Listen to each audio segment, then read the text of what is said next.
Boa noite, boa tarde, bom dia, né? Tudo bem? Este que vos fala é o professor Fernando Neri e eu estou aqui para falar a respeito de processo civil, especificamente quanto ao cumprimento de sentença em execução por quantia certa. A execução por quantia certa, ela vem tratada no novo Código de Processo Civil a partir do artigo 523, ela tem um tratamento diferente.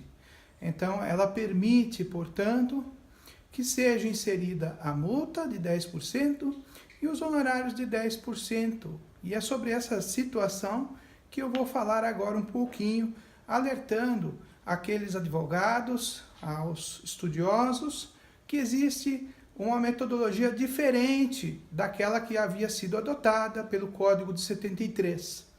Como vocês devem saber, nós tínhamos o artigo 475J no Código de 73, que permitia, portanto, o parcelamento, né, a moratória, que continua no novo Código de Processo, lá no artigo 916, em seus parágrafos ali, ao cuidado, portanto, de como vai funcionar a chamada moratória, que é a oportunidade do devedor, por quantia certa, fazer o pagamento parceladamente. 30% de início, com mais 6 parcelas iguais, com juros moratórios de 1% ao mês. Pois bem, qual é a diferença? A diferença diz respeito ao parágrafo 7º do artigo 916 do CPC, porque o parágrafo 7º ele faz menção à impossibilidade da aplicação da moratória, do parcelamento da dívida, quando o cumprimento de sentença estiver ajuizado. Isso significa que a oportunidade para o devedor de fazer a proposta do parcelamento direcionada ao juiz, ela deve ser exercida antes do cumprimento de sentença nas ações que estejam executando quantia certa.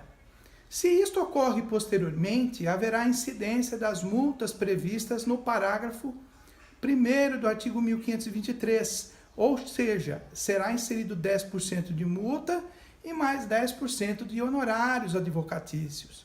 Na prática, o que se vê com muita frequência são os advogados ainda postulando, né, como se estivesse no Código 73, a possibilidade da moratória no momento da impugnação. No entanto, a nova sistemática do novo CPC, ela proíbe o exercício da moratória, que é uma opção do devedor, portanto, uma faculdade de se livrar ali, de cooperar pela extinção da obrigação, é uma faculdade que deverá ser exercida antes do cumprimento de sentença. Né? Se ocorre o trânsito em julgado e o devedor ele não exercer esta faculdade de quitar o débito através da moratória, e para fazer isto, conforme o artigo 916 do novo Código, ele deve concordar integralmente com o valor, tornando, portanto, a importância líquida e certa e exigível, renunciando, assim, à sua possibilidade quanto à impugnação e recursos, e deverá inserir 1% ao mês de juro de mora sobre o montante. Né? Então, nessas hipóteses, quando o devedor ele exerce esse direito antes do exercício do cumprimento de sentença, o juiz ele poderá homologar, independentemente da parte adversa, que seria o credor, não concordar. No entanto, se ele deixar que este prazo expire e que o próprio devedor faça, portanto, a proposta do cumprimento de sentença, obrigando-o, portanto, a pagar o valor, aí haverá a incidência da multa de 10%, que está no 523, parágrafo 1º, e mais 10% de honorários advocatícios.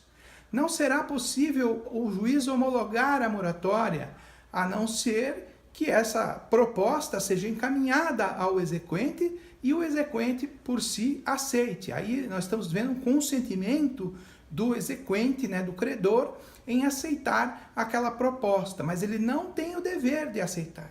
Se não houver uma concordância, o cumprimento de sentença não aplicará a moratória, porque o parágrafo 7º é específico neste sentido, dizendo que não cabe. Seguirá a execução, portanto, por penhora de bens, até que se satisfaça a obrigação por inteiro.